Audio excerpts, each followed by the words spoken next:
Чоң рахмат. Ömürüңүздөр uzun болсун, ден соолукта болуңуздар. Кыргызстан ушунчалык демократиялуу өлкө болду деп дүйнө жүзү ээ соолуп атат. Мына бул жерде пикет кылып атса, ошонун эле 1 метр биягында свадьба өтүп атат. Эч ким таарынбайт. Тура да тура, пикет кылгандар өзүнүн иши боюнча пикетин кыла берсин, үйлөнгөндөр үйлөнө берсин деми. Булар пикет кылып атат экен деп үйлөнбөй коймок беле, тура? Үйлөнүп атышат, эч ким таарынбайт. Үйлөнүп аткандар минтип атат. Келинчегине карап, жаңы үйлөнүп аткан жигит: "Мэрде пикет болуп атыр, кел пикетке сүрөткө чыгып койбойлу" деп мындай. Пикетке сүрөткө чыгып, жаңы жылда ёлкага сүрөткө чыгып аткансызчы. Экөө мындай үйлөнүп атат, ар жакта сүйрөшүп атышат, мушташып атышат. Шундай демократиялык халк болуп калдык. Дүйнө жүзү таң калып атат. Кыргыздар абетке кетип атып эле бийлик алмаштырып коет экен деп атат да мындай. Ужунга чейин. Курал жарак алып, даярданып, буара болуштун деле кереги жок. Площадка бир камаз таш түшүрүп берип койсо эле жетет ошо. Жүрөбүз бага, мынтык издеп неме болуп. Таш менен бийлик алмаштырып коет дегенди дүйнө жүзү ойлонбоптур мурда. Шуну кыргыздардан кийин эстери болуп атат да. Таш менен деле алмаштырса болот турбайбы? Бөлөк калкты мынтык менен атса качат экен. Мынтык менен атып атат деп жашынып качат экен. Кыргызды мынтык менен атса мынтет экен. Мынтык менен атып атат. Энең таш берчи, ташы энең урам, таш. Жыгачабай энең урам.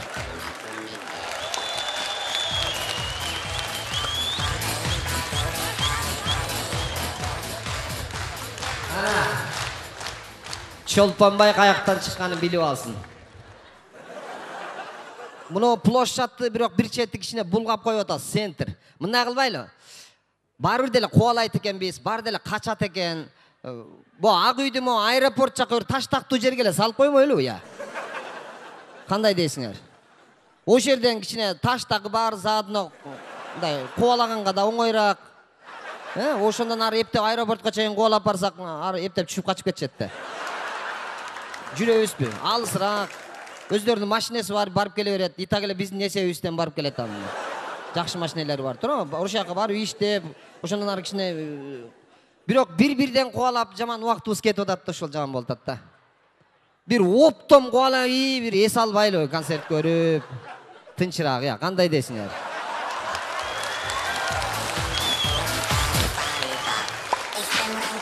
Мына бирок ага деле учур келип окшойт. Чогула башташты азыр. Тандалып чогулуп берип атышат. Өздөрү эле белгилүү болуп атат да, ким катыш керек, ким кубалаш керек экени билинип калат өзүнө. Казактар келиптир. Ой, биз тынч эле жашап атабыз, зеригип кеттик. Бизде деле кичине бир бийлик алмаштырып берип койбойсуңарбы десек, бир кыргызга келип, пожалуйста дептир. Канча киши барасыңар, биз тосуп алалы даярданып десе, кыргыз айтат экен. Бир 20 чактыбыз барсак, алмаштырып келебиз деп, убакыт кечке чейин жетишип калабыз кечинде. Кечинде эме бар эле, биякта, жоро дейтмиш да. Ошого жетишип калыш керек десе. Казак таң калып, ой, 20 эле кишиби? Койчу. Жок дегенде 100 киши барбайсыңарбы? Десе, кыргыз таң калып, ой, жөнтүчө жиндисиң. 100 киши барсак, анда мародерство болуп кетпейби деп коет. Биз кичине 100дөн ашсак эле мародер кылып эткенбиз. Ушул ягынан да күчтүү экенбиз. Мына кечээ мародерствода нааразы болуп атышат. Бийликтегилер чыгып алып, телевизордон айтып, элдер чыгып алып, народныйды тоноп кетишиптир деп. Эгоку, эл көчөгө чыкса, народтуку деп жазылып турса, өзүбүздүкү турбайбы деп алышты да, туурабы?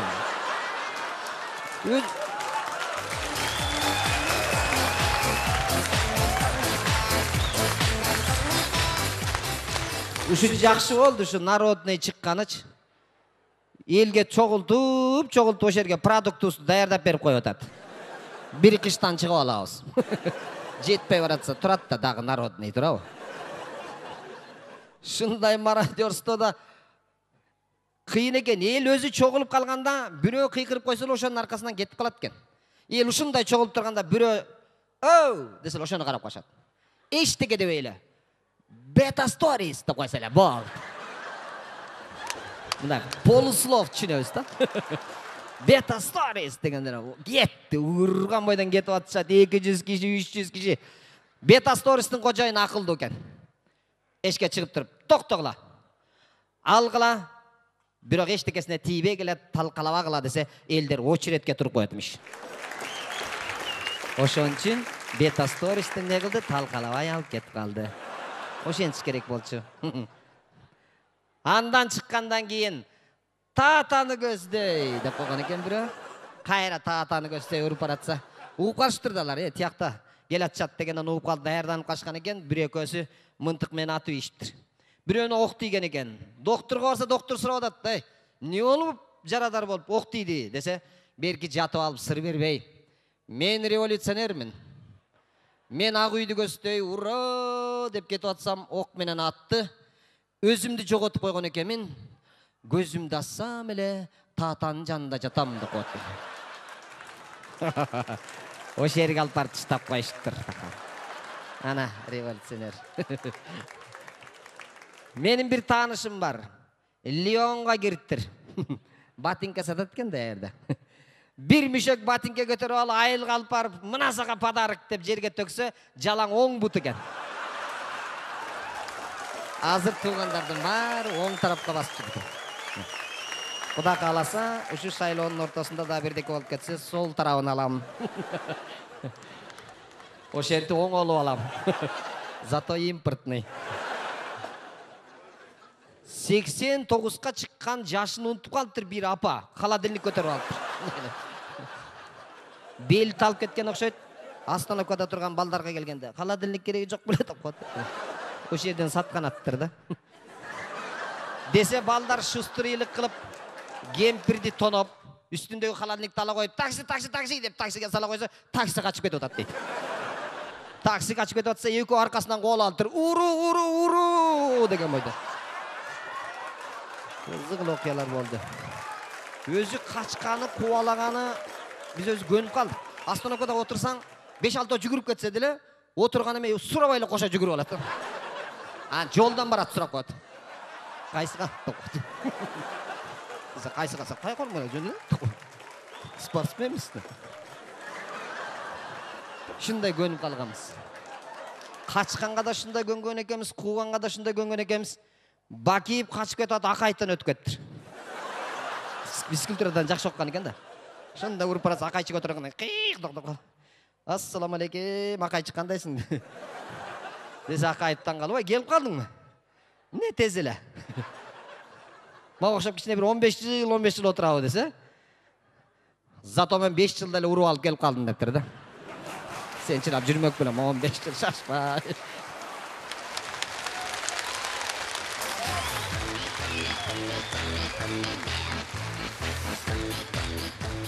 Молодец, молодец. Жакшы болуптур.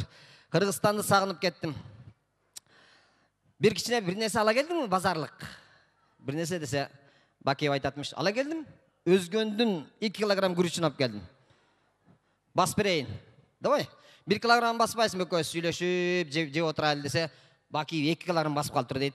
2 килограмм не кыласың? Бирөө эле жетет десе, Бакиев 2 килограмм баса берейинчи, кокусу Отунбаева келсе жетпей калбасын десе. Çok oturup şey.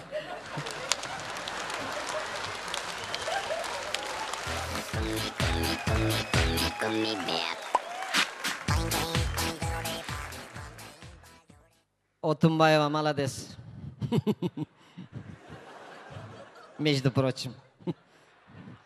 Бактылуу экен. Отунбаева жанагы инаугурацияда туруп алып, көкүрөгүн басып алып, гимндир деп атса, телевизордон балам айтат. "Ата, президент гимнди билбейт экен" дейт. Мен айттым, "Балам, бул случайно президент болуп калды, эгерде мурда даярданганда жаттап алмак."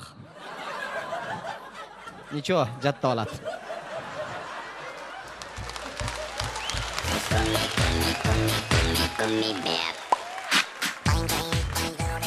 Эжекебиз, Роза эжекебиз оппозицияда жүргөндө күскү таап алыптыр. Алып күскүдөн сурап калган экен. "Күскү, күскү, айтчы, ким сулуу?" деген экен да. Анан күскү айттыр. "Сен сулуусуң, бирок сенден өткөн майрам сулуу" дечи экен да. Мурда.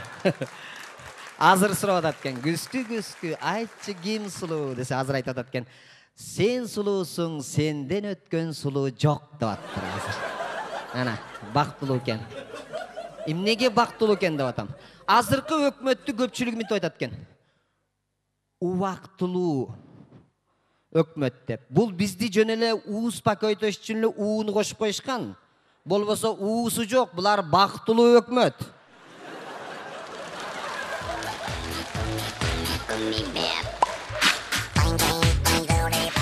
Себеби эл бийликти алып берди, булар келип отуруп алды.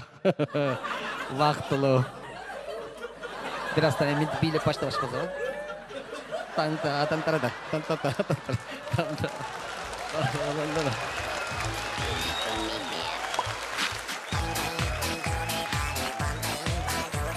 Мурда Бакиевдин убактысында эл өзү кичине мындай саясатташып кетпедик банан бирдеке болсо эле ушак айткан жакшы көрөбүз го. Бакиевдин учурунда деле быжыр деп эле сүйлөшө берет элдер. Эмне болду деп сурасам эле Бакиев өзүнүн туугандарын коюп алыптыр дешип элечи. Мен ошондо эле айткам, анан эмне сенин тууганың коюп алсын беле? Ар ким өзүнүн тууганын коет да турабы. Мен деле президент болсом өзүмкүн коймокмун. Азыр деле ошондой. Быжыр. Эмне болду? Аял башкарып атат бизди. Быжыр. Эмне эми билдиңерби? Аялдар мурда эле башкарып келген, просто азыр ачыкка чыкты. Ана.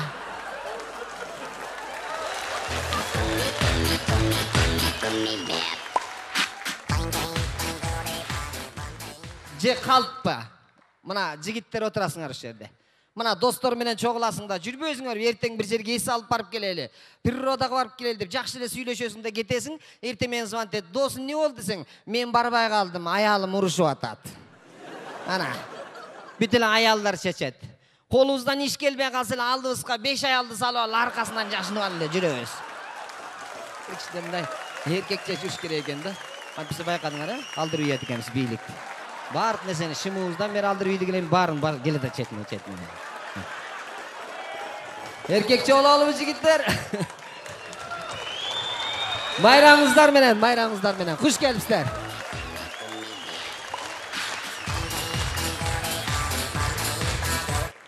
Мен жана башында классташ келаткан турбайбы?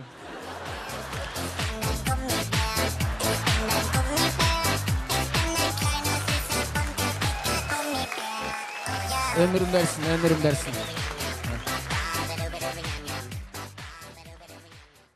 Men jana тамашалашып атканым себеби азыр мынтип калыптыр. Мурда түштүктө бийлик болчу десе, азыр таластык досторум, биз бийликти алдык деп ушинтип мактанып калышып беребиз. Негизи өз таластыктар ого өтөр мактанганда такыр эле. Мурда мындай болуп баскан таластыктар азыр мындай болуп басып калышты да.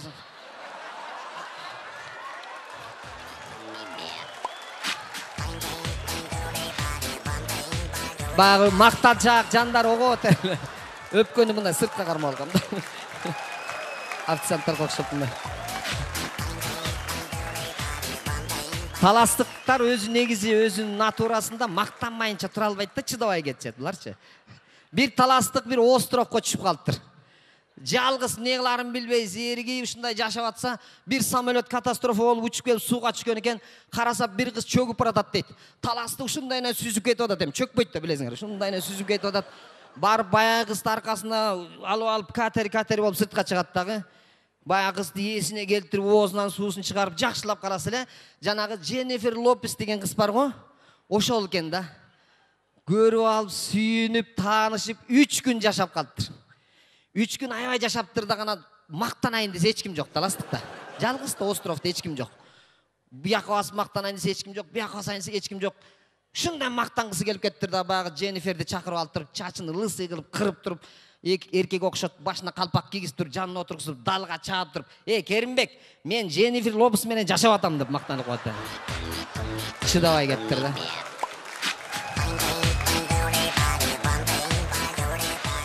Ошон үчүн мактанып туралы кичине. Мен нарындыктар мактанайынбы мен? Биз нарындыктар мактанганда таластыктар неудобно болуп кетет. Нарындык менен чүйлүк дос болуп калат экен да, чүйгө конок келип калса, чүйлүк досту айтып калтыр. Нарындан досум келди. Баягы байлап аткан тоокты алып чыгып сой, байбиче дептир. Ана тоокты алып чыгып сойгон экен, сойгондон кийин байбичеси эшиктен кирип, жарымын салайынбы же бүт эле салайынбы? Десе абышкасы жарымын сал деп анан сыйлап узатып ийген экен. Кийин чүйлүк досу нарынга барып калса, нарындык досу, ой, чүйдөгү жакын досум келип калыптыр. Баягы байлап аткан койду алып чыгып сой деп союп калган экен. Эшиктен бир аздан кийин байбичеси кирип, жарымын салайынбы же бүт эле салайынбы? Десе абышкасы, бүт эле сал, ал эмне сага тоокпу деп коет дейт.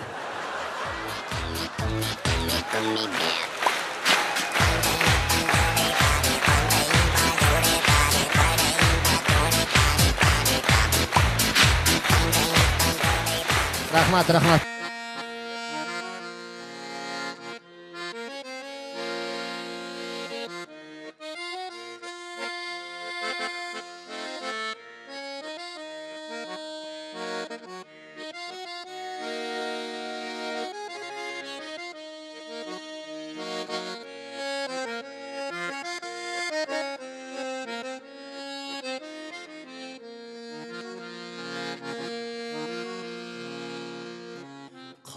Çötkün tağdır menen jolgo çıgıp Silerdiğin ak bulutlar jolu duşkıgıp Men gelip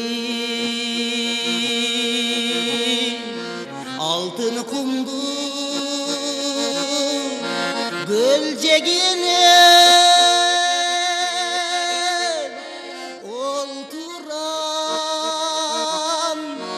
Eskerden içten sızıp Olduram eskerden içten sızıp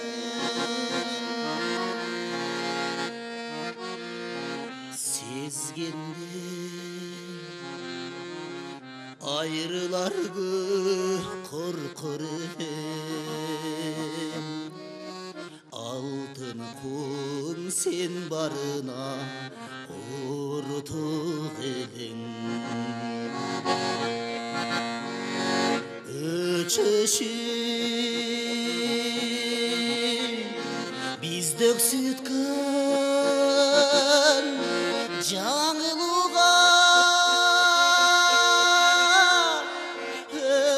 ömürdün Örün gözde Calgız gelim Ömürdün örün gözde Calgız gelim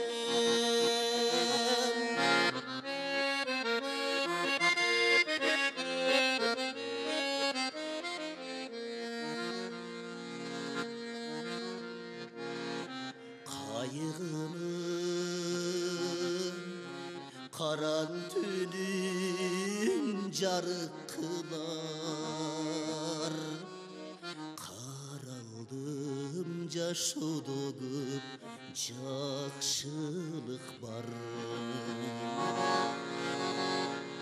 Sen hazır emnen oylop turdun eken aydalı baratkanda ah bulutlar aydalı baratkanda ah bulutlar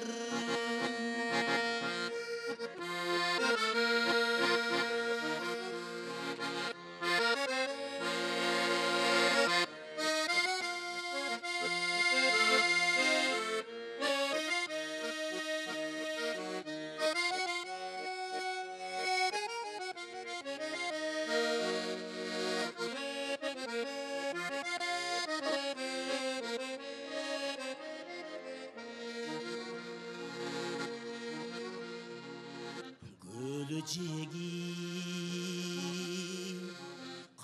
Hasiyetli göldün cegi Kırbödün ötkürbödün ellerdi Adaşım süygönümden geldim sana